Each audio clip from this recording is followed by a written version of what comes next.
ennaku zino ng'akamwenyu tekakuva ku matama. Anti nafuna abantu abatuufu mu by'ettaka n'amayumba. Yosam Properties. Bano bakufunira ettaka mu buli sayizi yonna gy'oyagala. Oyagala lya kyapa oba lya ndagaano. Oyagala lya kulimirako oba lya kulundirako. Naawe ayagala ery'okuzimba. Basangibwa Nansana okumpi ne Nansana Municipal Council. Bakubire ku ssimu 0748935 Hello everyone, my name is Sami K. I work with Unique Media, a gospel platform committed to sharing love and hope in our community. On 30th May, we will be hosting an outreach called Unique Girls Empowerment. Yes, Unique Girls Empowerment.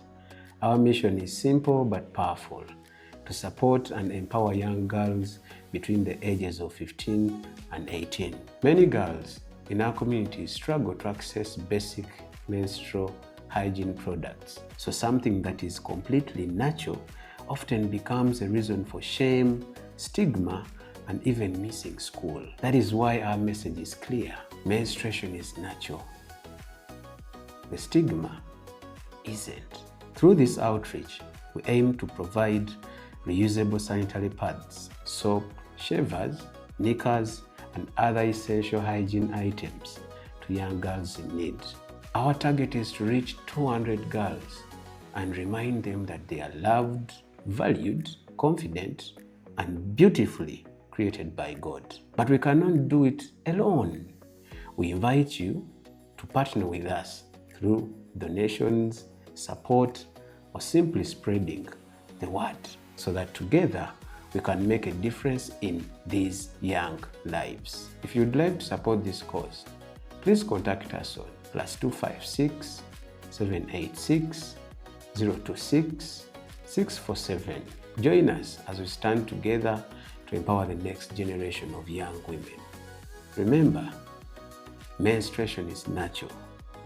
The stigma isn't. God bless you. Abalabi ba Unique Media ni mwami Samike mbalamusaako mu linnya lya Mukama waffe Yesu Kristo mwana wa Katonda omulamu. Nze mukyala Daphne ndi wano okwanika obulimba bw'omulabe Sitaani bwali mu kulimba abantu ba Mukama ng'ayitira mu mwami Kalyango Joel. Nze ndi mukyala mulokole, oyinza okwebuuza n'atuwulira ayogera bino mulokole. Ndi mukyala mulokole. Mukama yandokola mu 2012, that is 2012. Nalokokera naye nga ngamba okulokoka kati ebyaddala okulokoka ebyaddala kubanga nali mulokole before 2012 oba before 2012 nali mulokole ow'erinnya. Nali mulokole ow'erinnya, nakulira maka malokole naye buli omu anti yeeyita mulokole. N'olinga olaba nga alina kasigala mu ngalo agamba mulokole, naye olaba oli ng'afubutuka mu bbaala agamba mulokole. Kati nali mulokole ow'ekika ekyo. Mu 2012 nenva e Uganda nentravelinga. Kati awo Mukama yakikola ndowooza okunjawula ne ku mikwano gyange kubanga ndowooza singa yandekayo e Uganda okulokoka kyandibadde kizibu kubanga ogezaako okutereera nebaga naye naawe biki byokola naawe jangu otubowa tugende naye tukube endongo tugende naawe tukyakale biki byokola naawe. So kati influence eyo y'amikwano gyo eba esobola okuziyiza okulokoka. Kati lwali lumu nga ndi waka mu nnyumba mba ndi awo Mwoyo Mutukuvu n'atandika okwogera nange munda mu nze, omanye Mukama wayogera omanya. Nangamba guli awo weyita omulokole, osomye primary n'osoma secondary n'osoma naye byonna by'osomye ekitabo ekikuwa obulamu obutaggwaawo tokisomanga kuva ku Genesis paka ku Revelation, tokisomanga kuva ku lubereberye paka ku nkomerero, that's Revelation. Tokisomanga kyokugamba oli mulokole, ogamba oyagala Yesu. Bwe yayogera bw'atyo bannange nafuna conviction, nafuna okulumirizibwa kw'ekibi. Awo nakaaba netandika okukaaba nensuubiza Mukama ngenda kusoma, nsaasira Mukama ndokose kugamba nendokoka. Netandika okusoma Bayibuli kuva ku Genesis paka ku Revelation. Nga ngenda ku YouTube nga ndaba abo ba TD Jakes, ndaba abo ba Benny Hinn, ndaba abo ba Creflo Dollar, njiri abo ba Joyce Meyer nga gyemberamu gyendaba anti bino ebyo nali mmanyi be bali famous be bamanyikiddwa mu nsi yonna naye nga sifuna njiri newemba nga mpuliriza enjiri yaabwe ngera nga sifuna njiri enkwata ku mutima njiri eri ey'omutima enjiri ey'eggulu nga sigifuna nga sifuna kyenjagala naye nga ndaba nga nti bino ekyo mmanyi nga be nali mmanyi kati Mukama nga ngumiikiriza mpola ekiseera kyatuuka mu 2013 awo 2013 mba ndi awo mu nnyumba ndi mukyala mufumbo naye lubuto lw'omwana wange asooka mba ndi awo nga ndi ku YouTube nengwa nendaba title ng'egamba obujulizi bw'eggulu ne Geyeena kyali mu Luzungu of course naye ntize ndi mukyogera mu Luganda. Revelation of Heaven and Hell by Sister Linda Ngawuja. Ebiseera ebyo mukyala Linda baali bamuyita Ngawuja nga tanaba kufumbirwa omwami we gwe bayita Pastor Paul Rika. Bwe okuwuliriza obujulizi obwo nenkwata ebyokwewunda byange nekiresi earring simanya makeup ebyo nensuula kasasiro. Omanyi ku YouTube bwolaba video ngeyo bwetyo YouTube etandika okuleeta video eziri mu ttuluba eryo. So kati nendaba bwe namala okuwuliza obujulizi bwe then oba yali olunaku olwaddako nendaba message ngeyogera oba message era yali ya butuukirivu. Kati mwami Pastor Paul yali abuulira nali simumanyi nga kankilikinge ku message eno nenklikingako nempulira nga abuulira bannange enjiri najagala nnyo nengamba eno enjiri gyembadde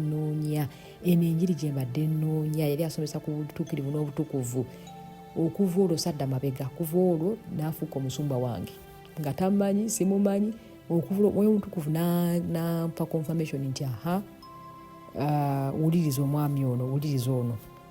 Mba ndi awo ku YouTube nze already nga nakola dda mwoyo kati nga njagala nnyo abaogera enjiri y'obutukuvu n'obutukuvu aboogera enjiri y'obutukuvu mbaagala nnyo mba nteekayo okutu nempuliriza nsanyuka nti banaye Mukama waliwo ne baakolamu omulimu eno neeri kati mba ndi awo ku YouTube nga ndaba gundi Jamiru naye nawulako obujulizi bwe bambi bwe yalokoka nga avudde mu bya sitaani kati nga mufolowinga Jamiru nga mufolowinga.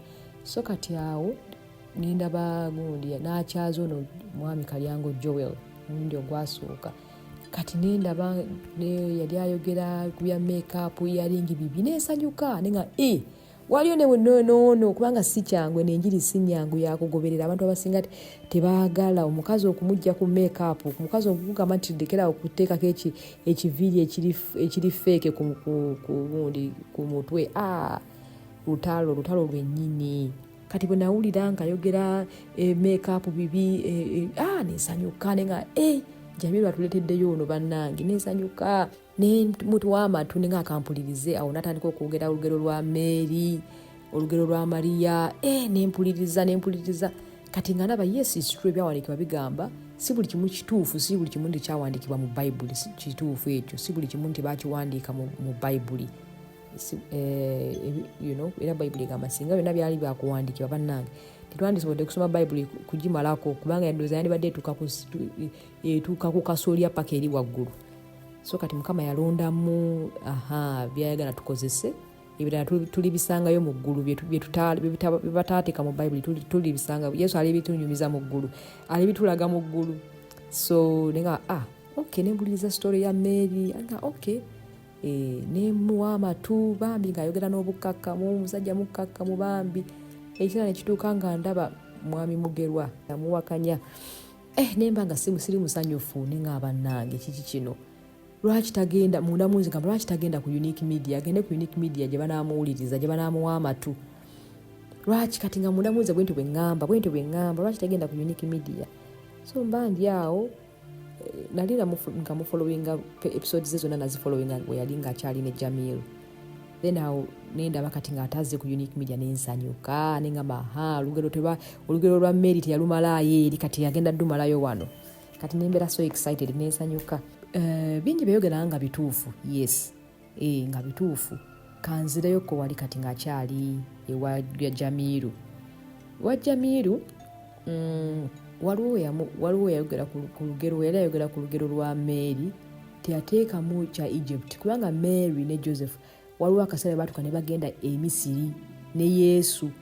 Malayika yabalabikira n'abagamba mugende e Misiri, Kerode abanoonya ayagala kubatta, ayagala kutta Yesu, mugende e Misiri muddukire eyo.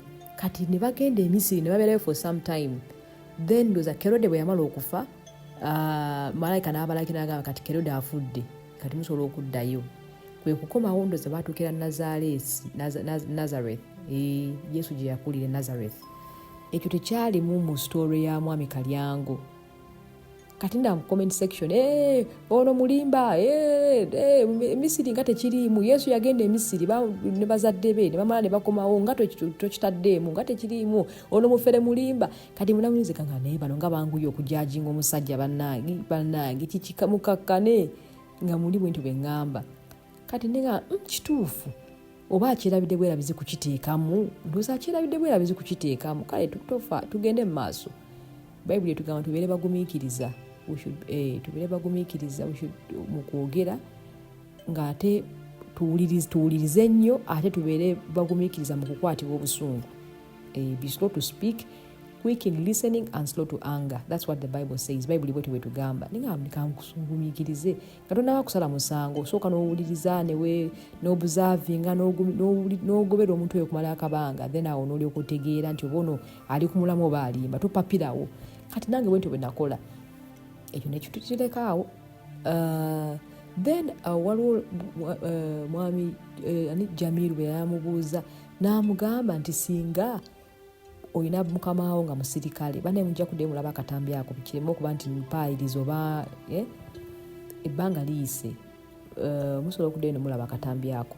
Waliwo bwe yamubuuza n'amugamba nti bw'obanga oyina mukama wo, boosi wo, tugambe mukama wo musirikale, n'akugamba nti kola ki, waliwo gwe njagala onzitire, genda onzitire Henry, njagala onzitire Henry, just mutte busi, tugambe nga naawe oli musirikale naye ngwenda mukama wo musirikale nga akusinzaako rank of course. N'akugamba nti njagala okugenda onzitire Henry, just simwagala, mugjeewo munzigirewo.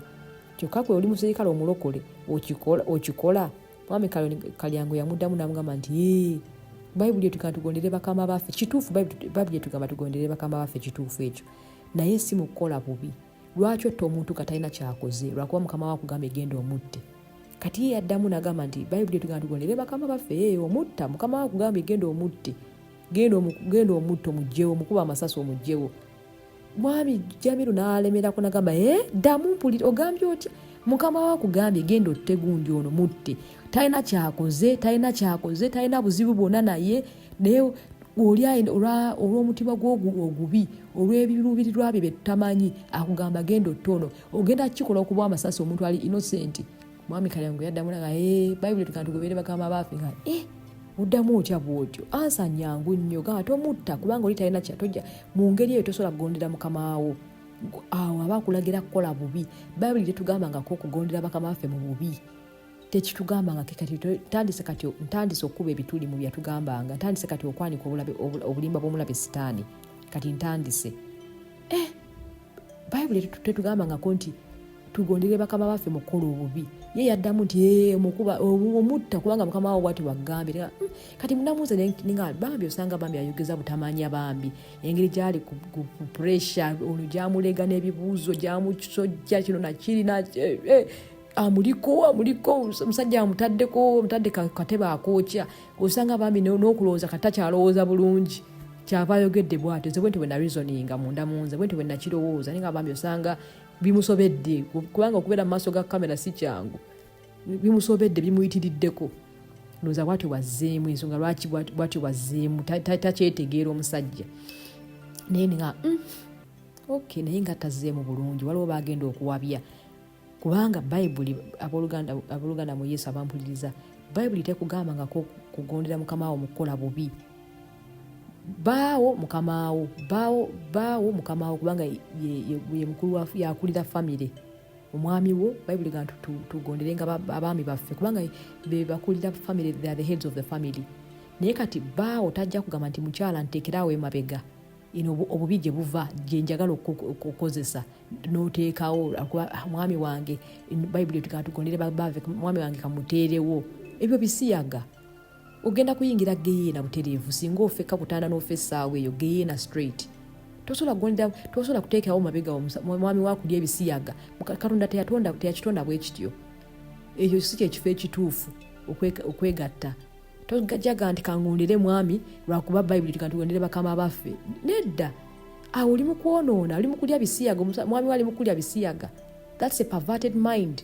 That's perverted sex oba perverted sex mu Luganda bakyogera batya okwegadanga kwe bafudde ekituufu ne bakifuula ekikyamu ali mu kifo kikyamu tojaganira ne kamugondere kuba bayibuli tuga nti mugondere kati bwe bagamba nti lya bbi ogenda kulya bbi bosi wona akutabikira bbi mu mmere nanga kati lya bbi oyo ogenda kulya bbi lwakuba mukama wawo yakugambye bayibuli tuga nti tugondere bakama ffe nedda mukama wawo bagamba genda onzibire ssente wano genda oli mulokole genda onzibire ssente wano ozireete ogenda kikola lwakuba mukama wawo akulagidde nedda bayibuli tuga nti tubeere bakalaba ng'ebyana by'emisota tubeere bagezigezi ng'ebyo tosobola kukola bintu bikyamu bayibuli tetugambangako kugondera mu kukola bubi tetugambangako kugondera mukama kukola bubi wabula mu bulungi mu abaana taata wakugambye genda osenye amannyo ekyo kirungi genda osenye amannyo muwulirize mugondere genda okimira amazzi genda okima amazzi nga tetewekkaanya totolotooma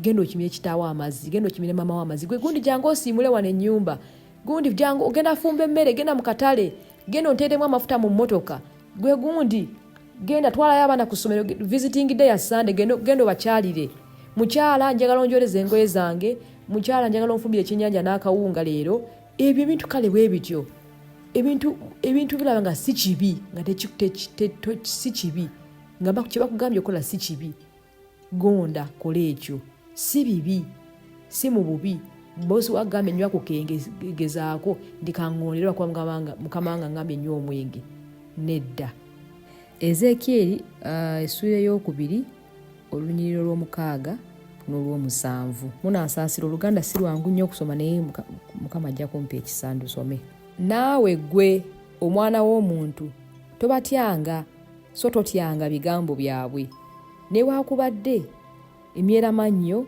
n'amaggwa nga bikwetoolodde era ng'obeera wakati mu njaba ez'obusagwa totyanga bigambo byabwe so tokenentererwanga olw'obukambu bwabwe amaaso gaabwe newaakubadde nnyumba njeemu era oli bagamba ebigambo byange obanga banaawulira obanga banaagaana kubanga bajeemu nnyo nnyini bayibuli eŋŋamba mukama agamba nti bagambe oba banaakuwulira oba tebaakuwulire bagambe kati zingenda kubagamba tomanya newe nfunamu babiri bokka beenunula kisingako bonna okuzikirira nsoma ekyawandiikibwa ekirala Ezekieri essuula ey'okusatu okuva ku lunyiriro 17 paka ku 19 nti omwana w'omuntu nkufudde omukuumi eri ennyumba ya Isirayiri kale wulira ekigambo eky'omukamwa kange obawe okulabula okuva gye ndi bwe ŋŋamba omubi nti tolirema kufa naawe n'otomulabula so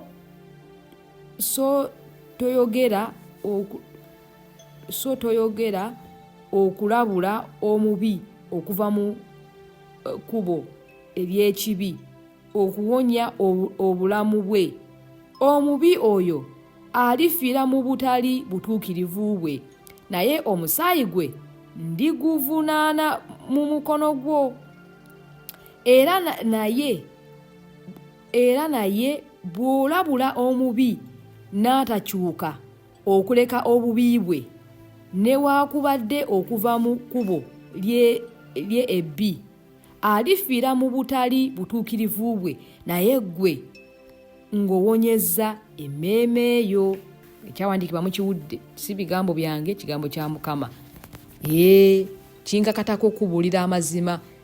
Bwe nkubuulira amazima n'olokoka, Mukama aba anunudde emmeeme eyo. Naye bwe mmanya amazima ate n'enkisirikira nga nkimanyi mwami Kalyanga ali mu kubalimba, n'ensirika n'enkireka bwe ntyo, mba nkoze bubi nnyo, mba ndi mutujju nga kkoni, mba ndi mutujju nnyo nga bano abatta abantu. Mba mwegasseko okuzikiriza abantu. Kati nze ntegedde amazima ate lwaki nga sirikira. Kyova olaba nvuddeyo nzije nkugambe ggwe. Nkugambe oba onoowulira oba towulira, nze nina okukola ogwange. Omusaayi gwo ngunaabeko ku mikono gyange. Singa oyongera okugoberera omwami ono, obulamu bwo buli matigga.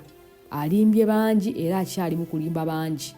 Ono mwami tali mukolera Mukama waffe Yesu Kristo. Bayibuli egamba oyo atali nange anwanisa, oyo atali nange, he who is not with me is against me. Oyo atali nange ali mu kunwanisa. Mwami Kalyango ali mu kulwanisa bwakabaka bwa Katonda. Atya Sitaani ng'ayagala okuwamba abalokole, ajja n'amazima, ayinza okuwulira amazima 50% mamazima, 50 endala % nga bulimba. Oba nakuwulira amazima nga mazima gali 80% mazima nga ddala mazima, byawandiikibwa olaba omusumba abisoma Bayibuli mu ebiri, ebintu byakugamba byeyo bituufu mazima. Naye mu eyo 80%, 20% n'atabikamu obulimba aba kumazi. Kati ono mwami Kalyango kyakola, ajja n'ababuulira ebintu ebimu nga mazima. Yes, mulimu byayogeranga mazima. Yajjanga n'ayogera n'atuulira ku sore ya gundi ya Mary. Kati awo natandika okubuulira. Kati mu kubuulira awo nekola kiringa kancontacting omwami ono bambi. Nga mulimu byayogera nga sikkiriziganya nabyo. Kati nga bambi kamucontacting osanga butamanya bambi. Osanga mulimu byatamanyi kati kamuwabule. Kankola omulimu ogwa Priscilla ne Aquila. Nensaba mwami Samike. Ne reached out to nentukira mwami Samike. Ne musabe namba ya mwami Kalyango. Bambi mwami Samike teyali mubi. Nakola ki na following the right procedure, the right protocol which is supposed to be. Nabuuza teyamala gampa buwi namba just like that. Nabuuza mwami Kalyango nti bannaye waliwo omukyala ayagala namba yo njimuwe. Olina nga tewali buzibu muwe, gimuwe namba, gimuwe. Awo mwami Samike we yampeleze namba ya Kalyango. Nga ntandika contacting mwami Kalyango ku WhatsApp. Nana ejebale Mukama yebazibwe bannange tusiima nnyo byokola, okole mulimu mulimu mulungi bambi. Okola bulungi bannange, Mukama akuwa omukisa bannange. Ekigambo ky'osomesa bambi kirungi. Nga tanaba kutandika bulimba. Mwebimu mulimu emukali yayogera nga mbimma amazzi n'ensoka n'enkireka nga bambi wano kireka butamanya bambi laka tamanyi bambi. Ne mu encouraginga ne tunyumyamu awo you know. Awo tatandika communicating awo nategera nti alina ne akoze WhatsApp group, yakola WhatsApp group awo. Nga mulimu abantu bangi nalwawo kuyingira WhatsApp group nga mulimu abantu bangi like 1000 people, abantu nga 1,000 nga bana abantu bono banga bajoinize mangu ngaba banange tugambe tegeze enjiri eri mbutuuka mu bantu. Kati nga communicatinga bwetutyo nga mperezayo bu audio waba ng'olumwangamba nti ntaddeyo ku Unique Media, ntaddeyo tu recordings kaakano genda okalabe. Nze ng'olumuna ngamba nakalabye nadda nga following, was really following, nga mufollowinga bambi. Nga mufollowinga bambi. Waliwo we yakola ki nga kuba nnyo okugenda mu makanisa. Yagamba temugenda, agaana abakkiriza okukuŋŋaanira awamu. Yatandika nga mpola ng'agamba okukuŋŋaanira awamu bino amakanisa 97%, bayagamba 96 oba 97% amakanisa mafu, which is true. Ekyo nzikiriziganya naye, amakanisa agasinga mafu. Kituukirize kyawandiikibwa nti ekkubo eriyingira genda gazi nnyo ate akakubo akayingira mu ggulu kafunda kalinga luwuzi nga Aida Nakasujja bwe yakalaba. Kati ekyo nga kituufu, amakanisa amasinga mafu. Amakanisa amasinga tegali ku mulamwa, amakanisa agasinga gakolera mulabe. Oba bakimanyi oba tebakimanyi bakolera mulabe, tebali ku mulamwa. Nakkiriziganya nakyo. Ndowooza gwangoberero gezaako kutegeera gyendaga obulimba n'amazima, obulimba n'obutuufu, obulimba n'obutuufu. Akuba nnyo beere waka biddeko Mwoyo Mutukuvu akusomese, gwe naye Mwoyo Mutukuvu wo mwekale ko Mwoyo Mutukuvu akusomese.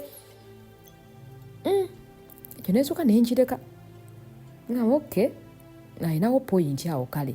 naye nga nze kyenoonya nga kyenjagala ayogere beera ewaka saba Mukama akulage ekkanisa ew'okulaga, saba Mukama akulage ekkanisa entuufu, saba Mukama naye ekyo kasi kiwulira nga ye kyakoma ogamba ekkanisa ziveeko togendayo togenda mu kkanisa. Ekyo kikyamu. Omwami Kalyango Jowero nkimanyi message eno ejja giwulira, kikyamu kyogamba abantu nti tebagenda mu kkanisa kukuŋŋaana, okontana n'ekyawandiikibwa okuba ekyawandiikibwa ekigamba nti mulekangayo kukuŋŋaana. Kiri mu Abebbulaniya essuula y'ekkumi olunyiriri lwa 25. Bannange mwesomerewo kansome mangu mu Luzungu. Hebrews chapter 10 verse 25. Not forsaking the assembling of ourselves together as the manner of some is, but exhorting one another, and so much the more as you see the day approaching. Ekyo kyawandiikibwa kitugamba tetulekangayo kukuŋŋaananga ng'abamu bwe bakola, tukuŋŋaanenga twezengamu amaanyi mu Mukama waffe Yesu Kristo nga bwe tulaba nti olunaku olw'okudda lwa Mukama waffe Yesu Kristo tulusembedde. Tetulekangayo kukuŋŋaananga. Kati gugamba temukuŋŋaana tokuŋŋaana, tobagamba nti saba Mukama akulage ewe ekkanisa entuufu gy'ogendamu. Gwabeera agenda mu ggulu buli kaseera, watugamba nti wona weyagalidde wogendera mu ggulu. Lwaki oba tuwayi tewagamba Mukama ne Mukama abantu mbuulire ekkanisa entuufu abantu gye mbamwe bagamba bagendemu. Yaŋŋamba nze nti wona agenda mu ggulu, wona wayagalidde agenda mu ggulu. Kati mulinganga lwaki tobuuza Yesu abuulire abantu kanisa ki gye bagendamu? Kubanga tosobola kuŋŋamba nti mu nsi yonna tewali kanisa ntuufu. Tekisoboka ekyo. Kiba kitegeeza ffenna tuli baakuzikirira. Kitegeeza ffenna tuli baakuzikirira munnange. Tekisoboka nti mu nsi yonna tewali kitangaala. Tewali wali kitangaala wakakitangaala. Wonna kizikiza kyerere. Ffenna kitegeeza tulina kuzikirira. Kitegeeza Yesu yafiira bwerere ku musaalaba. Tekisoboka. Yesu tetuleka nga bamulekwa. Yagamba ajja tuweereza Omwoyo Mutukuvu. Omwoyo Mutukuvu waba wali mu nsi muno ateeka okubanga ekkanisa weeri mwatambulira, naye ateekawo ekifaananyi nti ebintu bya buli omu gwe ne Yesu wo. Tosobola gamba bugambi bantu kanisa nfu naye nga tobagamba entuufu eriwa. Oba balesaawo oba toyambye. So kati ye kyali akola ogamba abantu kanisa nfu waluna wafu tubawulira waawa kanaatukaisana nako kubeera ddala nti buli omu obeera ewuwo. Nonya Omwoyo Mutukuvu ajja kusomesa. Kyokogamba Omwoyo Mutukuvu ajja kusomesa weekuntana. Ate gwe oli mu kusomesa abantu mu WhatsApp group. Oli mu kubasomesa obaweereza preachings n'obaweereza n'obasomesa okuŋŋanyiza abantu mu WhatsApp group. That's like a church. That's a fellowship. What it's an online fellowship. Temu meeting anti physical gathering. Naye that's a fellowship. Oli mu kubasumba, oli mu kubasomesa kyekimu. Kyokka oli mu kugamba nti lumwabeere ewuwo Omwoyo Mutukuvu amusomese. Ate kati gwe oli mu basomesa. Kati ate tola nti weekuntana. Waliwo n'ekyawandiikibwa ekirala ebikolwa by'abatume. Ebikolwa by'abatume essuula ey'okubiri olunyiriri lwa 42 kantusooke ndusome mu Luzungu. The Acts of Apostles chapter 2 verse 42. And they devoted themselves to the apostles' teaching and fellowship, to the breaking of bread and prayers. Kitegeeza baakuŋŋaaniranga wamu. Kikulu nnyo okuyigirizibwa ne bayigirizibwa abatume wabeerawo akusingako nga mu kumanya kwa Mukama nga ye calling ye, n'otuula ne bakusomesa n'okola nawe n'ogenda n'osomesa abalala. Nawe ekyawandiikibwa bwe kiri n'osomesebwa nawe n'ogenda n'osomesa abalala. Bwekityo bwe kirina okubeera. Kati gwe bw'ogamba abantu nti bwe mwabeera ewuwe Mwoyo Mutukuvu ajja kwesomeseza yes, waliwo Mwoyo Mutukuvu byakusomesa, naye Mwoyo Mutukuvu y'omu yakozesa n'abalala okusomesa. Omwoyo Mutukuvu akozesa pastor wo n'akusomesa. Omwoyo Mutukuvu akozesa engeri nnyingi n'akusomesa. Si kwogera bwogezi naawe mu mutima gwo, si kwogera bwogezi naawe mu byawandiikibwa. Waliwo ekyawandiikibwa ojja kisoma kiri kulema okutegeera. Kati Mwoyo Mutukuvu n'akozesa munno omulala, omusumba wo oba brazo omulala n'akunnyonnyola n'okitegeera. Mwoyo Mutukuvu aba akozesezza omuntu oli kitegeera. So kintu kikyamu nnyo okukuba okukuŋŋaana. Temukuŋŋaana buli omu abeera ewuwe. Sinze singa nali nzekka mu nnyumba sirina kuwuliriza musumba yenna, abasumba bonna bafu. Mukama nandisubiddwa Pastor Paul Rika. Nze nayaayaananga bannange Mukama nze ngenda kukula ntya nga ndi bwenti ndi nzekka. Yes, enjiri nagiwuliranga naye nga kikulu nnyo okukuŋŋaana ne banno. Kizzaamu amaanyi. Waliwo amaanyi awo. Mukama agenda okwogera ekintu nga amanyi kye kitegeeza. Waliwo amaanyi mu kukuŋŋaana mwena muzzaamu amaanyi. Abamu ajja nga munakuwavu oba ewaka omwami amukuba, omwami simulokole yalokose, bamutulugunya ewaka. Abalala ng'alina ennaku gy'ayitamu mulwadde kati bw'ajja ne mukuŋŋaana wamu mu kibinja kimu ng'aboolugana mu Yesu addamu amaanyi asangayo banene bamuzaamu amaanyi sisa tofaayo guma eggulu tugenda diyingira omwami yongera omusabira alokoke tofaayo bwakuba tomuddiza bwakuba tomuvuma kakkana tofaayo yongera okusaba tuli wamu naye tukusabira brother tofaayo ogenda kuwona ulcers zijja kuwona ne bakukwatako ne musaba mwenna ne bakulaga okwagala ne muddamu amaanyi therapy eryawo owulira okwagala owulira nti toli wekka owulira nti olutalo tolulimu wekka odzibwamu amaanyi ne mukuŋŋaana mwenna ne mukuba engalo ne musinza Yesu nga muli wamu osanyuka oli wamu ne banno muli mu lugendo mwenna kikuzaamu amaanyi kintu kirungi nnyo okukuŋŋaana awamu so kibi nnyo okukuŋŋaana awamu ekyo kikyamu ekyo mukiwulidde ekyo kikyamu kye babasomesa buli mwabeere ku lulwe temukuŋŋaana abagamba temukuŋŋaana kyokka yali mu kubakuŋŋaanya Acts of Apostles chapter 20 verse 7. On the first day of the week, when we were gathered together to break bread, Paul talked with them, intending to depart on the next day, and he prolonged his speech until midnight. Apostle Paul yali ayogera bwogezi just. Apostle Paul yali ababuulira kigambo kya Mukama paka ekiro. Kati gogamba otya nti abantu temukuŋŋaana buli omu obeere wuwe onookulwa otya mu mwoyo nga tolina akusomesa waliwo ekyawandiikibwa ekirala Abakoolinso ekisooka essuula ey'e14 olunyiriri olwa23 kale ekkanisa yonna bw'ebanga ekuŋŋaanidde wamu nkiddamu kale ekkanisa yonna bw'ebanga ekuŋŋaanidde wamu bonna ne boogera ennimi ne wayingira ab'ebweru oba abatakkiriza tebaligamba nti mulaluse owulira kale ekkanisa yonna bw'ebanga ekuŋŋaanidde wamu kati gojja n'ogamba abantu genda beera wekka oba okontana n'ekyawandiikibwa kino wandibadde ogamba abantu ebintu ebikyamu amakanisa ago gye bakola kati oli n'abikuka amaaso n'agamba ekitegeeza ndi mu kanisa nkyamu then awo n'obagamba kati genda ewaka kaabira Mukama saba Mukama akulage kanisa entuufu gyeri tokuba bukubi n'okoma mu kkubo nti kanisa tonaafu abantu tobalagira wa wakulaga kituufu tulina okunoonya Katonda ffe ngaffe one on one sekinnoomu yes tulina okuba ne personal relationship ne Katonda ne Christ tulina okuba n'enkolagana ne Mukama ffe ngaffe sekinnoomu nze ne Yesu wange yes kituufu ekyo naye gwe engeri gy'okyosomesaamu abantu gamba genda obeere waka soma kanisa gaveeko makyamu biki gende waka genda Katonda ajja kwesomeseza ge oba okuba gundi omulimu gw'omusumba oba ogukuba kubanga mu nsi yonna tewasobola kuba nti tewali kanisa ntuufu mwabawulizo temunawa kuwuliza bujulizi bwa Nsubuga Joseph mugende mubuwulirize Nsubuga Joseph yatugamba nti omulabe Sitaani atendeka abantu obuwombeefu obwa Sitaani atendeka abantu benabanga muwombeefu nga musirise mu kanisa muwombeefu mukakkamu akola akeera nnyo ku makya be basiimula obutebe kwegamba musumba n'amwagala nnyo bannange babawa n'obukulu nga tomanyi nti osembesa Sitaani awedde emirimu kati tolabawo obwetowaze bw'omwami Kalyango bwetowaze buyige bupracticing butraining baba traininga n'abamwetwaze n'okusinga gwali original n'abamwetwaze n'okusinga gw'omulokole waddala tali mu Sitaani Katonda tasobola kwekuba obadde okimanyi ebitundu 46 n'obutondotondo 4 be baana ab'obuwala abava mu ssomero buli mwaka nga bali wakati w'emyaka 15 n'emyaka 18 ebbula lya ssente ebikozesebwa mu nsonga zaabwe ng'abakyala bye bimu ku ebyo ebibaviirako okuva mu ssomero nga bakyali mabujje Unique Media Menstrual Empowerment 2026 twesowoddeyo okubeera omukisa eri abo abatayina twegatteko tudduukirire bannakazadde b'eggwanga abenkya ingero 11:25 emmeme gabagaba inaagejjanga afukirira naye alifukirirwa waayikyo ekitono ky'oyina kiba omukisa eri omulala nga tufunira abaana bano ebikozesebwa omuli reusable sanitary pads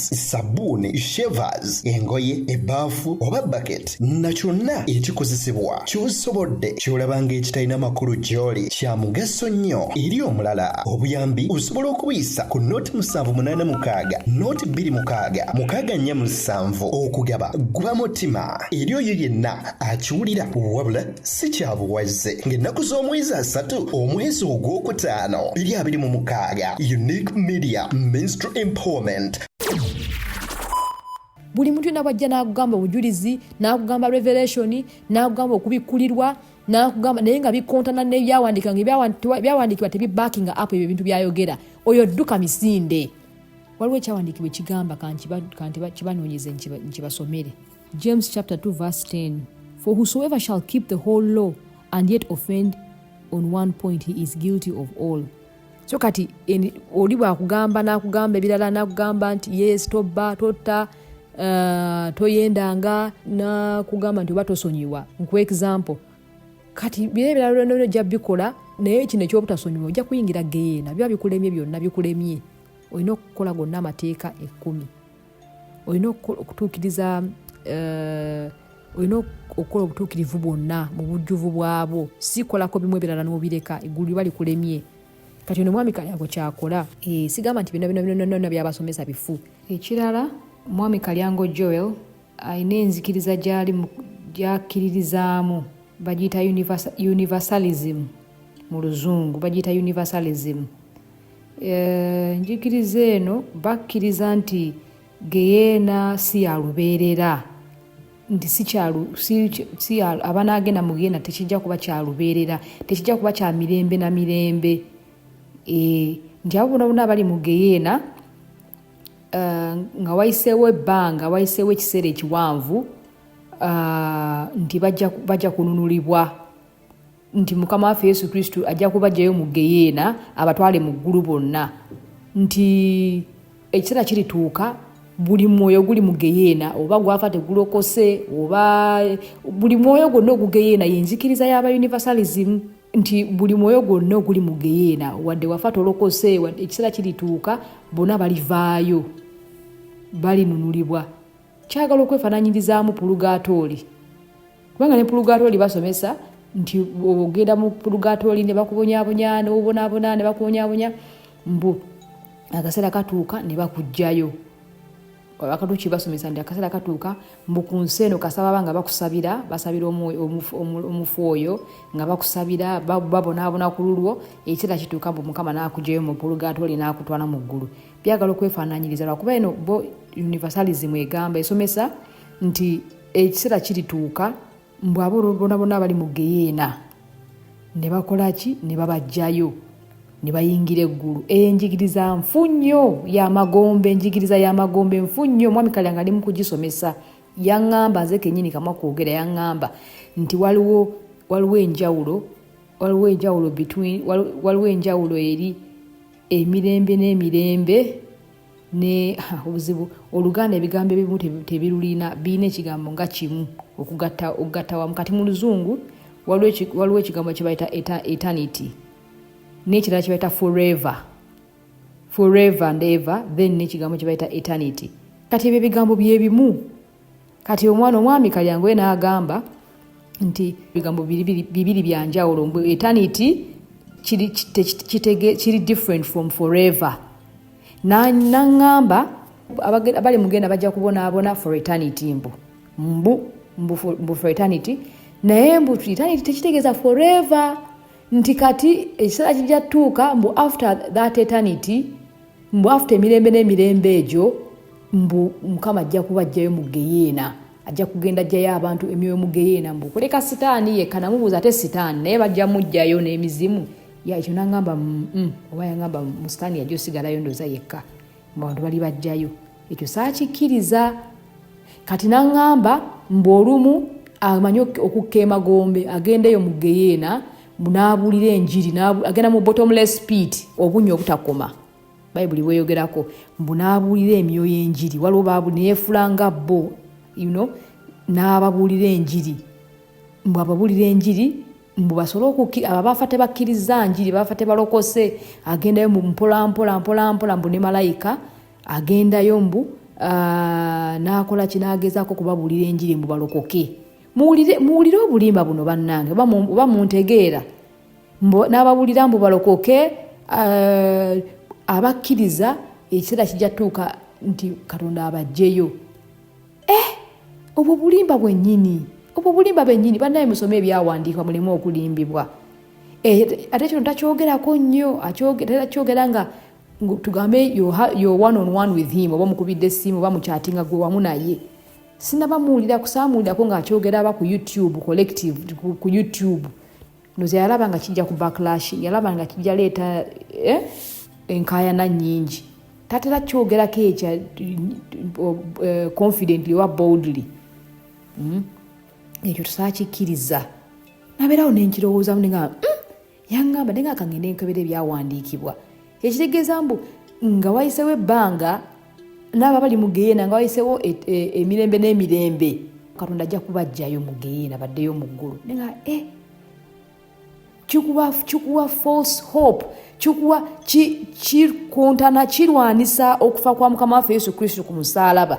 Kyogamba Yesu yayita mu kubonaabona okwo kwonna n'afa ku musaalaba n'atyobolwa bw'atyo. Ng'akimanyi nti nga wayisewo emirembe n'emirembe agenda kujjayo abantu mu Geyeena. Tekimaking a sense, tekikola makulu. Kimalamu enjiri egamba nti temwonoona, tokola bubi. N'akola obubi n'omwonoonyi agamba ne Satanisi naye agamba kankole byenkola nyagenda gunjoke kase ekiseera kirituuka n'envaayo n'ennyingira eggulu. Owa abantu false hope, owa abantu essuubi eritaliiyo, essuubi ery'obulimba, oba ogumya abantu mu kibi kye balimu nti kale sifaayo gujja kunjokya. Gujja kunjokya naye kasita manyi kasita wayiseewo emirembe n'emirembe forever nga wayiseewo eternity emirembe n'emirembe Mukama alijja nanzijayo. Enjiri nfu. Revelation mu Luzungu okubikkulirwa essuula y'e14 olunyiriri olw'11 egamba bweti n'omukka ogw'okubonyaabonyezebwa kwabwe gunyooka emirembe n'emirembe, so tebalina kuwummula emisana n'ekiro, abasinza ensolo n'ekifaananyi kyayo na buli akkiriza enkovu y'erinnya lyayo. Ab'Oluzungu mujja kwesomerawo kiri Revelation chapter 14 verse 11. Egamba emirembe n'emirembe forever and ever nti omukka gujja ku rising okuva mu bottomless pit oba mu Geyeena gujja kunyooka forever and ever. Kati gugamba otya nti ekiseera kirituuka ne bavaayo. Ekyawandiikibwa ekirala kiri mu Matayo essuula eya 25 olunyiriri olw'46 egamba bano baligenda mu kibonerezo ekitaggwaawo naye abatuukirivu baligenda mu bulamu obutaggwaawo. Nkiddamu bano baligenda mu kibonerezo ekitaggwaawo. Kigambo ekitaggwaawo kitegeeza ki? Ndi kyalubeerera tekiggwaawo, emirembe n'emirembe baligenda balibeera mu nnyanja eyaka n'omuliro. Emirembe n'emirembe nti tekiggwaawo, tekiriggwaawo. Kati ono agamba nti ekiseera kirituuka ne babajjayo. Enjigiriza nkyamu ekontana n'ebino ebyawandiikibwa. Ekontanira ddala n'ebino ebyawandiikibwa bannange. Mubikuka amaaso mudduke Mwami Kalyango Joero azze kubazikiriza. Mwami Kalyango Joero takolera Mukama waffe Yesu Kristo ze gwensinza.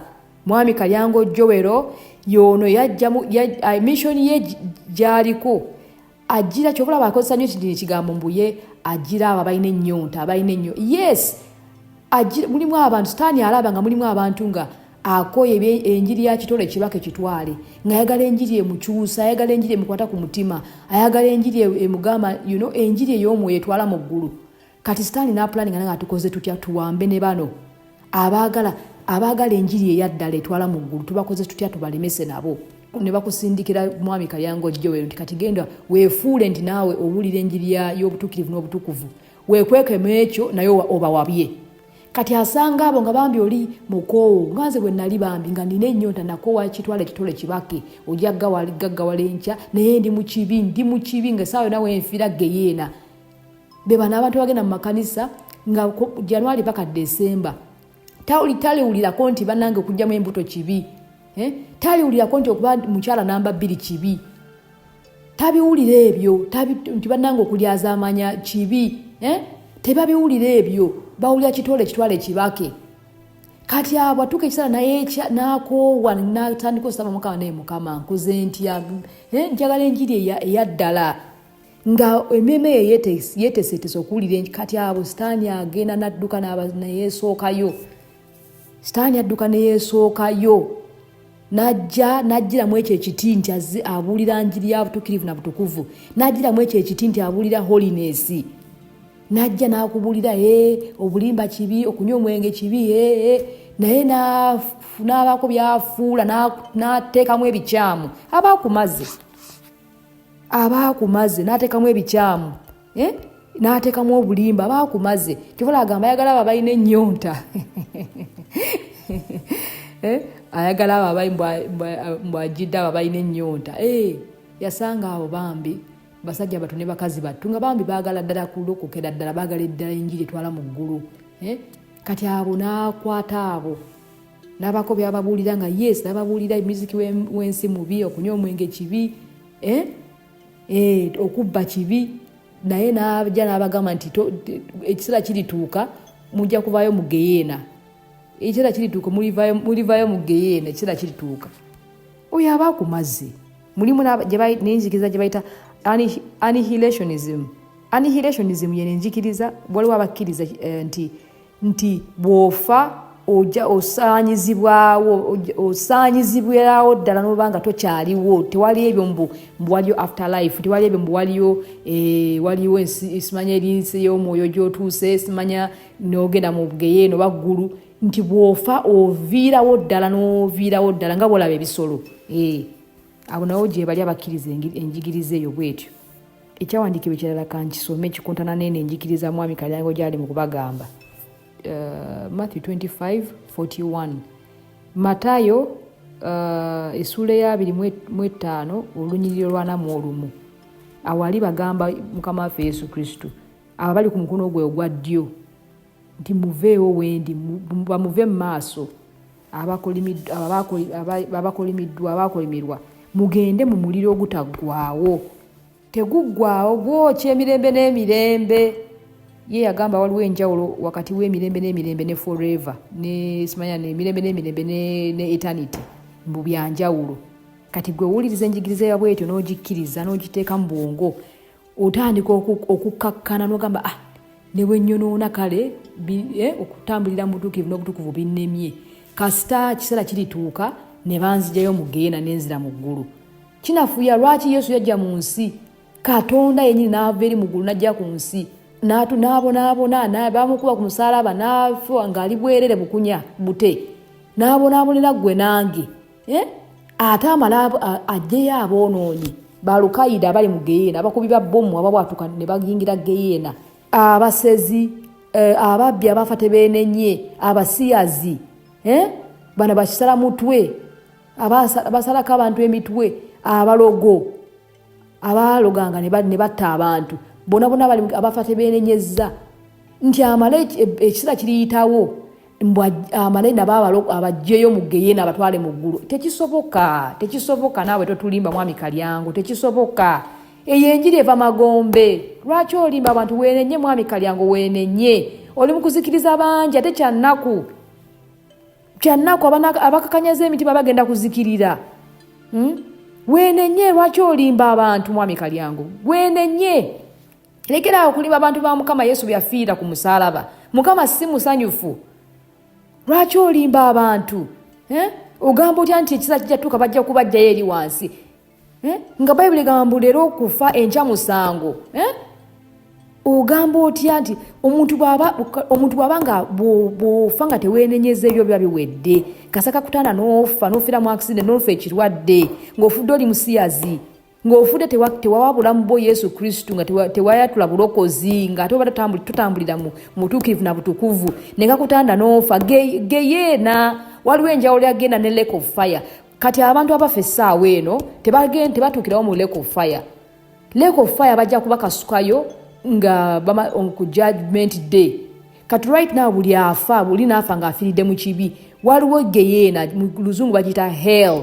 waliwo hell then waliwo ne lake of fire. There are two different places. Kati abantu esawa ne bafa bayingira geyeena waliwo nayo torments zaayo mu geyeena bifo bibiri essaawa ne batukira mu geyeena emizimu gibatulugunya gibakuba ebibonobono biki buli omu ali mu department ye y'ekibi abo buli bali mu department yaabwe waliyo different kinds of torments waliwo ebibonerezo bya njawulo mu geyeena gye babakuumidde kati ku judgment day nga tribulation ewedde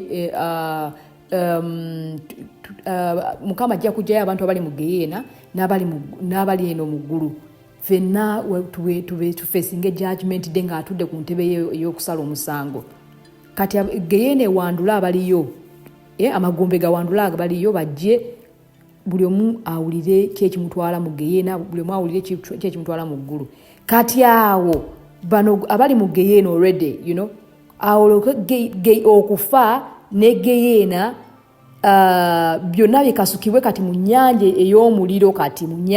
ey'omuliro bazikirire emirembe bokyebwe baboneebone ne sitaani waako n'emizimu gye byonna bajja bakasuka mu nnyanja ey'omuliro kati essaawa eno tebali mu nnyanja ya muliro bali mu geyeena kifo mu luzungu bakiyita hell ndowooza ntegerekese bulungi so kati mwami kalyango genda weenenye lekerawo okugamba okuwa false hope lekerawo okuwa essuubi eritaliiyo kino kyoli mu kukola oli mu kugira ogumya abantu bagumire mu kibi kyabwe nti kale nze ebyokulokole byannema kasita bwe ndifa ndikola ki ekiseera nja kubonaabona emizimu gijja kuntulugunya naye kasita sikyalubeerera ekiseera kirituuka n'envaayo enjigiriza nfu nnyo mbabuulidde mbawadde red flags mbakubira ebitulituli mu njigiriza mwami kalyango byali mu kubasomesa mudduke ababuulidde okubba kibi mwambale bulungi ebyo birungi yes naye ate n'ateekako ne kino kati bw'okkiriza byonna wangu owedde oli mu kizikiza umbrella gy'olimu ekubisse ya kizikiza ekirala kyagamba ekirala kontana n'ekyawandikibwa ekirala ekigamba nti bw'ovuma yesu osobola okusonyiyibwa naye talisonyiyibwa oyo alivoola omwoyo mutukuvu talisonyiyibwa oyo alivoola omwoyo mutukuvu mu buno obulamu bwe tulimu n'obulamu obutaggwaawo buli obulamu ng'omaze okufa tolisonyiyibwa kasovoola omwoyo mutukuvu tolisonyiyibwa ekyawandiikibwa gye kigamba tolisonyiyibwa kati gw'ogamba otya abantu nti ekiseera kirituuka ne bavaayo n'abo baafa nga bayibuli egamba nti yesu lyekkubo yesu yekka lyekkubo n'obulamu n'amazima yekka bwa toyitidde mu yesu tosobola kuyingira buggulu kati mulimu abaafa ng'ofudde tokkiriza yesu toyatudde bulokozi tewakkiriza yesu kuba mulokozi wo ng'ekyekyo kyakutwaza mu geyeena kati ogamba oti olinga agamba nti omuntu waba afudde asobola okwenenya ng'afudde ng'acrossinze over asobola okwenenya mukama ali musonyiwa n'amala n'ayingira eggulu ebyo bifu olinga agamba oli kugamba abantu nti tofaayo wama ne oba ng'ofudde ojja kuba nga weenenya ng'eno omuliro gwe kwokya mu geyeena ojja kuba weenenya akaseera kajja kutuuka mukama ajja kuwulira okwenenyaako akuggyeyo akuyingiza eggulu ekyo kifu so mbagamba nti amazima amatuufu aga yesu kristu bw'ofa nga tolokose geyeena ate tolivaayo emirembe n'emirembe bw'ofa ng'ofiiridde mu kibi ne kakutanda ng'ofiiridde mu kibi n'ofa n'ova mu bulamu bw'ensi eno geyeena ojja kuyingira geyeena tolivaayo bw'obanga omaze okufa n'ova mu mubiri gwo omwoyo gwe ne guleka omubiri gwo ng'ofiiridde mu kibi newokaaba yesu nsonyiwa yesu nsaasira nsonyiwa nennyanja tulanga nti gwe mulokozi wange kasita ng'obanga ovudde mu mubiri gwo osizza ogusembayo n'oyingira buli obulamu obulala eri ensi endala ey'omwoyo ng'ofudde tolokose n'otandika yesu tebikola ebyo tebikola chansi tugirina kati nga tuli balamu akaseera k'okwenenya kaakati ng'oli mulamu ekyawandikibwa weekiri kasoolya ng'akukoowoola yitaba chansi eriwo ng'oli mulamu kubanga ofudde tebikola tebiriiyo ebyo nti bannange jagenda nkaabirire wali ku mulyango gw'eggulu nkaabirire bamalayika nti bannaye munsaasire kati munsonyiwe ntegedde maze okulabako nti bya ddala waliyo ensi endala waliwo ensi ey'omwoyo kati mbirabye kati munsonyiwe mundeke nnyingire eggulu tebikola bwe bityo olina kwetereza ng'okyali mulamu olina kulondawo wajja olaga ng'okyali mulamu kasitoofa tebiriiyo nti ekiseera kijja tuuka bakugyeyo mugeena bakutwale mu ggulu enjigiriza nfu mba nkibagambye alina amatu awulire owulidde bw'okakanyaza omutima kati gwamanyi nze nkoze ogwange nkugambye be bano ne baagenti basaani abakola ensobi ba former agents of darkness wakavaayo eri mu bakabaka b'ekizikiza toyina nnyo ky'omanyi omanyi eribya bwa sitaani laba bojja lwakuba yes mukama akulokokedde ebyaddala olokose bambi ovuddeyo naye notandika ekkanisa n'otandikawo oba online church oba n'otandika physical church bisi byosomesa abantu byotegedde tuula wansi bakusomese kitwala ebbanga kisobola okutwala emyaka 5 myaka 10 ng'okyali mu deliverance tuula bakusomese kati obadde eri ojjudde bya sitaani kati tuula wansi bakusomese funa kanisa bakusomese ebyobwa Katonda bakusomese ekigambo word by word okule mu mwoyo olindirire mukama osabe mukama leka mukama yawe akubulira nti kati tandika buno bwe buweereza abo kati tandika naye abasinga obungi avudde eri najja maguzi najja lwakuba abadde amanyi bingi ebyokuva eri bakabaka b'ekizikiza amanyi bingi najja n'atandika butandizi abadde tugambe myaka 3 gy'abadde awo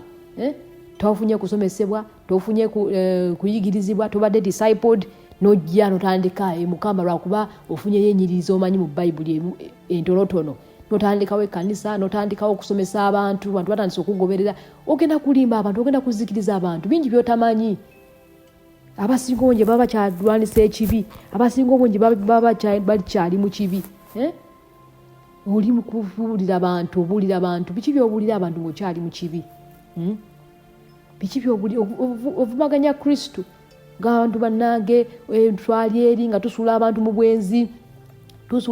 bwenzi bannange nga bwe tubasuula ne tubainitiate nga bwakabaka bw'ekizikiza obwenzi bubi bannange waliwo omu ku bo yali tasuula sikaati enkwaya leader ne musuulo oyo yali mwenzi obuzibu bwe mwenzi kyokka kati olokose obuulira abantu bye wakolanga eri olokose ovudde mu kizikiza kyokka oli mu bwenzi okoze obufumbo bwakawongodo kakubye eddinisa toyanjudde towasizza abakazi obakyusanga ngoje ebyo naye n'olaba omwana abaana b'abantu bannanga obwongo buno n'asigala ng'agoberera oyo olaba omuntu ali mu bwenzi omukazi gwali naye tamuwasizza tayanjudde tamukubye just kawuno kakubye kyokka osigala ogoberera biki by'ogoberera mugenda kuzikirira nnyo bannange bayibuli mukikubye nnyo ku side ne mugoberera abaana b'abantu kyokka ne bakugamba nze ngoberera bayibuli naye nga ddala ng'omutima ogutadde ku mwana w'omuntu okuzikirira byebyo bwe biva tebalina basumba babasumba talina foundation talina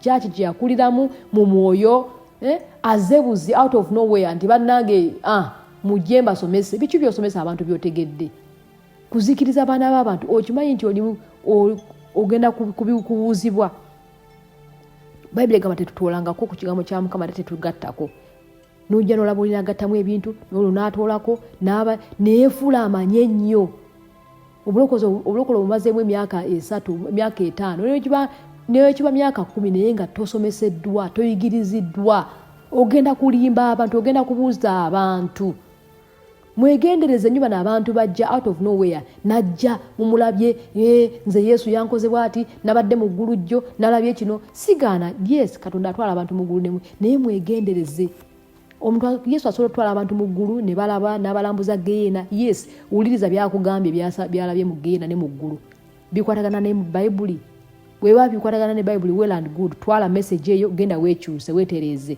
naye kasabadda mu kusomesa ne batandika lwakuba yafunyeyo ka revelation mukama yamututteko mu ggulu ne mu geena najja ng'afuuse pastor atandise kusomesa abantu biki byosomesa abantu byotategeera osomesa abantu obuza abantu ate abantu babakkiririzaamu lwakuba kasita omuntu agamba nti ze nageze mu ggulu nalabye Yesu yandabikidde kyo nga kiwedde oyo aba afuuse saint oyo aba afuuse nga bapooso oyo buli kyayogera kyonna babulimba abantu bajja kugoberera lwakuba yabagambye yabadde ne Yesu jjo mu ggulu mujja temuzikirira bannange temuzikirira mukakkane temuzikirira mukakkane temuzikira. Kati olaba ono Kayango yagamba waliwo ng'akyanoonya Yesu, waliwo ekkanisa gye yagendamu gye yali asabira eyo naye simanya n'avaayo bamusomesa abasumba baali tebamusomesa oba teyafuna njigiriza oba emala kati nolaba omuntu ng'oyo n'avaayo n'abeera ng'ali eyo yekka bibye biki abantu abamu bafuna emyoyo. Abantu abamu kasita bagenda ennyo mu mwoyo nga toluŋŋamiziddwa beba osanga n'agenda ku nsozi ndi mu kusiba nnaku 7 noonya Mukama mujja mufunirayo emizimu balubaale babalinyireyo ku mitwe.